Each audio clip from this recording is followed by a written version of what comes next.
नमस्कार दोस्तों, स्वागत है आपका हमारे चैनल बिहार ब्रेकिंग न्यूज में। बिहार के प्रमुख 15 सबसे बड़ी खबरों को जानने के लिए सब्सक्राइब करें हमारा चैनल, और अगर वीडियो आपको अच्छा लगे तो एक लाइक अवश्य करें। खबरों को विस्तार से जानने से पहले चलिए जान लेते हैं कुछ हेडलाइंस।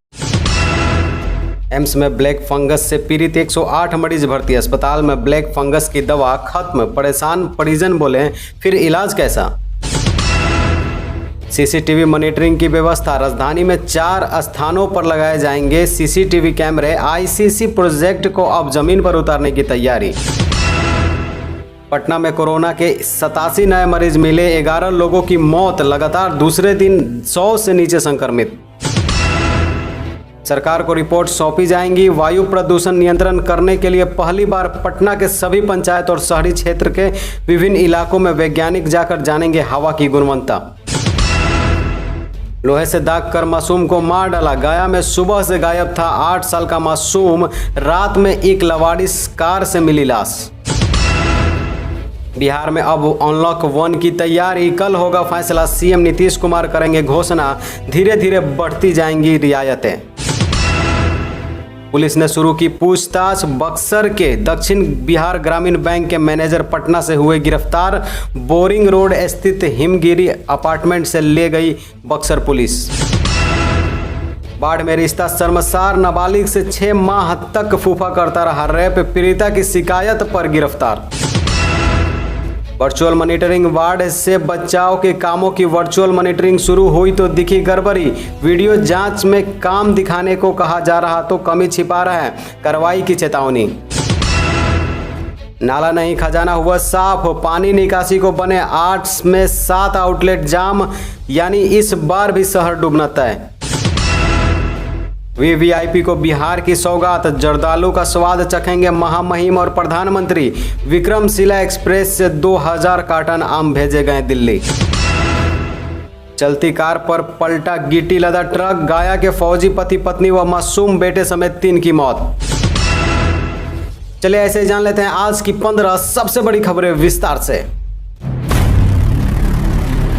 हर्ष फायरिंग में मासूम घायल। कैमूर में द्वार लगी बारात तो लड़की वालों शुरू कर दी ताबड़तोड़ फायरिंग। दूल्हे के 10 साल के भतीजे के कमर में लगी गोली। जी आप सही सुन रहे हैं। कैमूर के कुदरा थाना स्थित फकरदाबाद गांव में शादी के दौरान हर्ष फायरिंग हुई, जिसमें दूल्हे का 10 वर्षीय भतीजा घायल हो गया। बारात के द्वार लगने पर लड़की वालों ने ताबड़तोड़ फायरिंग शुरू कर दी थी। घायल के कमर में गोली लगी है, जिसका इलाज मोहिनिया के एक निजी अस्पताल क्लिनिक में चल रहा है। उसकी पहचान पनपरवा निवासी समर खरवार के रूप में की गई है। इधर सूचना मिलते ही स्थानीय थाने की पुलिस मौके पर पहुंची और मामले की पड़ताल में जुट गई। थानाध्यक्ष ने बताया कि बच्चे के कमर में एक गोली लगी है, अब वह खतरे से बाहर है। पुलिस आरोपियों पर कार्रवाई करने में जुट गई है।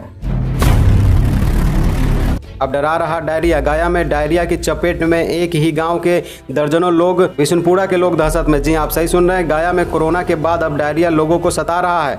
शेरघाटी अनुमंडल क्षेत्र के विशुनपुरा गांव में दर्जन से अधिक लोग डायरिया की चपेट में आ चुके हैं। सभी को अनुमंडलीय अस्पताल में भर्ती करवाया गया है, जहां उनका इलाज चल रहा है। इसलिए इस गाँव में दहशत का माहौल है। एक ही गाँव में इतने लोगों को चपेट में आने से लोगों को भय सताने लगा है। शेरघाटी अनुमंडलीय चिकित्सक प्रभारी डॉक्टर उदय कुमार ने बताया कि प्रखंड के विशुनपुरा गांव के 1 दर्जन से अधिक लोग बीमार हो गए हैं। सभी का इलाज अनुमंडलीय अस्पताल में किया जा रहा है। मरीजों की कोरोना जांच भी करवाई की गई है। हत्या या सुसाइड पर सस्पेंस। गया कोडरमा रेल खंड पर रेलवे ट्रैक के पास मिला युवती का शव, नहीं हो सकी पहचान। जी आप सही सुन रहे हैं। गया कोडरमा रेल खंड के टनकुपा बंसी नाला स्टेशन के बीच एक महिला की लाश मिलने पर हड़कंप मच गया है। रविवार की शाम करीब 4 बजे सोनारखाप गांव के पास से शव को बरामद किया गया। हालांकि युवती की अब तक पहचान नहीं हो सकी है। युवती की मौत ट्रेन से गिरकर हुई है या फिर किसी ने हत्या कर लाश को फेंक दिया है, इस पर अभी सस्पेंस बना हुआ है। चलती कार पर पलटा गिट्टी लदा ट्रक। गया के फौजी पति पत्नी व मासूम बेटे समेत 3 की मौत। जी आप सही सुन रहे हैं। कैमूर जिले में राष्ट्रीय राजमार्ग संख्या 2 पर दुर्गावती थाना क्षेत्र के खामी दौरा मोड़ के पास टाटा मोटर्स के समीप स्विफ्ट डिजायर कार पर साथ चल रहा एक गिट्टी लदा ट्रक असंतुलित होकर गिर गया। हादसे में कार में सवार 4 लोग में 3 डीहापुल स्टेशन गया गुरारू निवास फौजी पिंटू कुमार सिंह, पत्नी काजल सिंह और बेटा रोहन सिंह की मौके पर मौत हो गई, जबकि कार की अगली सीट पर बैठी श्रेया 8 वर्ष मामूली चोट के बाद बाल बाल बच गई, लेकिन बच्ची ने हादसे में अपने पिता, मां और छोटे भाई को खुद की आंखों के सामने खो दिया।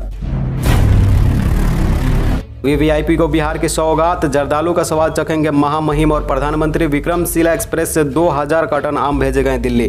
जी हां, आप सही सुन रहे हैं। भागलपुर के मशहूर जर्दालू आम का स्वाद राष्ट्रपति रामनाथ कोविंद और प्रधानमंत्री नरेंद्र मोदी नई दिल्ली स्थित आवास में चखेंगे।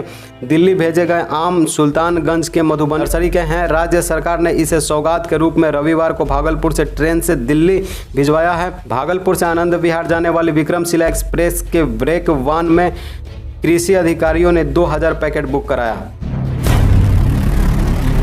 नाला नहीं खजाना हुआ साफ, पानी निकासी को बने 8 में 7 आउटलेट जाम, यानी इस बार भी बाढ़ आना शहर में तय है। जी आप सही सुन रहे हैं। बरसात से पहले शहर के नालों की सफाई के नाम पर एक बार फिर सरकारी खजाने की सफाई शुरू हो गई है। हर वर्ष पानी निकासी के नाम पर नालों के स्लैब तोड़ने व कच्चा नाला बनाने के नाम पर लाखों करोड़ों रुपए खर्च हो जाते हैं, लेकिन बारिश होने पर पूरा शहर जलमग्न हो जाता है। दरअसल पानी निकासी के लिए बने 8 में से 7 आउटलेट अभी भी नाकाम है। मानसून सिर पर है, लेकिन इसमें से कई आउटलेट से निकासी बंद है तो कुछ से अत्यंत धीमी गति से पानी निकलता।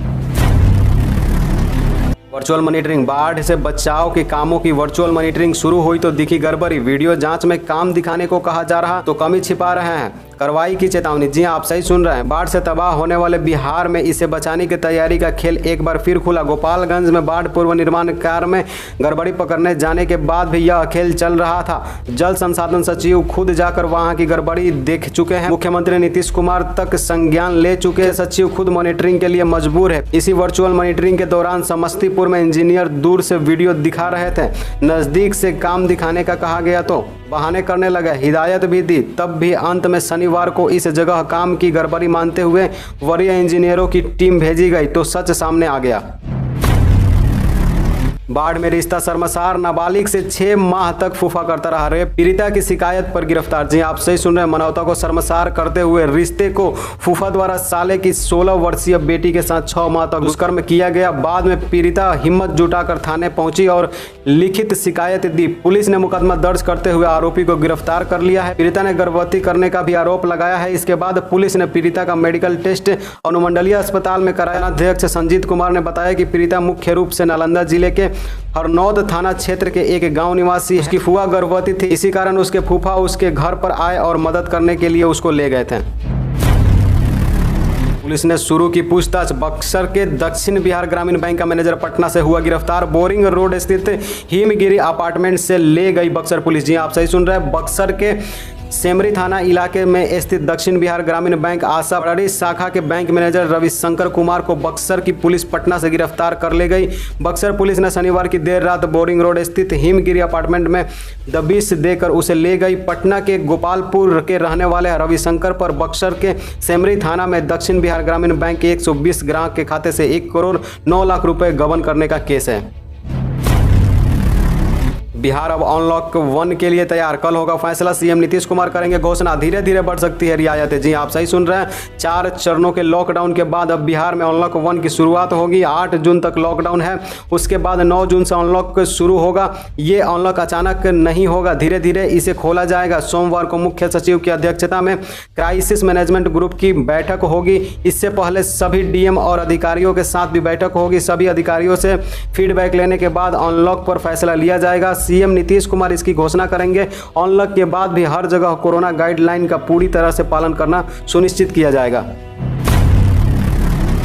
लोहे से दाग कर मासूम को मार डाला। गया में सुबह से गायब था 8 साल का मासूम। रात में एक लवारिस कार से मिली लाश। जी आप सही सुन रहे हैं। बोध गया के मगध यूनिवर्सिटी थाना क्षेत्र के गौरा शोभा खाप में रविवार देर रात एक कार में 8 साल के बच्चे की लाश मिलने से इलाके में सनसनी मच गई है। बच्चे के गर्दन पर गर्म लोहे से दागे जाने की कई निशान है। चेहरे पर भी गर्म पानी उलेरे जाने की बात कही जा रही है। यही नहीं, बच्चे के मुंह और नाक में अपराधियों ने रुई ठूस रखा था। यह देखते ही गांव वालों के होश उड़ गए। उमेश के घर में कोहराम मच गया।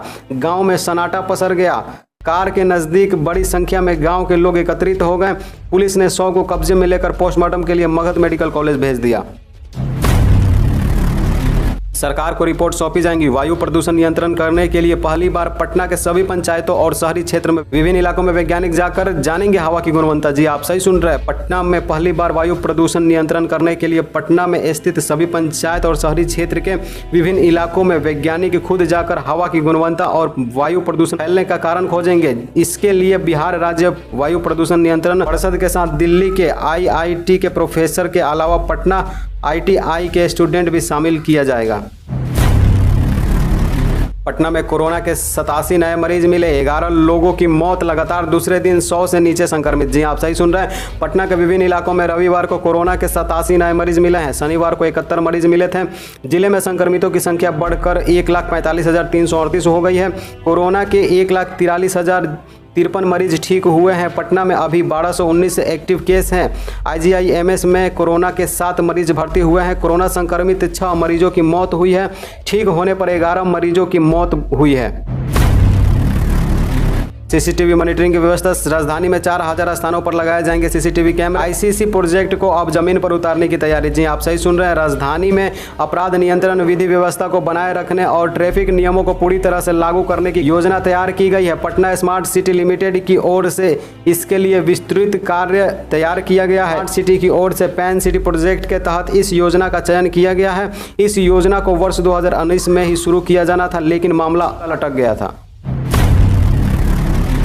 एम्स में ब्लैक फंगस से पीड़ित 108 मरीज भर्ती। अस्पतालों में ब्लैक फंगस की दवा खत्म, परेशान परिजन बोले फिर इलाज कैसा कर रहे हैं आप लोग। जी आप सही सुन रहे हैं, ब्लैक फंगस की दवा पूरी तरह से खत्म हो गई है। न एम्स में भर्ती मरीजों को इंजेक्शन मिल रही है और न ही IGIMS में। PMCH में रविवार को तो काम चल गया, लेकिन सोमवार के लिए कोटा उपलब्ध नहीं है। निजी अस्पतालों में भर्ती मरीजों के लिए भी दवा उपलब्ध नहीं है। स्वास्थ्य विभाग के अधिकारियों के अनुसार अभी दवा आने में 1 से 2 दिनों का समय लगेगा। अगर सोमवार को दवा नहीं मिलती है तो मरीजों की परेशानी बढ़ सकती है। इधर परिजन डॉक्टरों से पूछ रहे हैं बिना दवा इलाज कैसा करेंगे।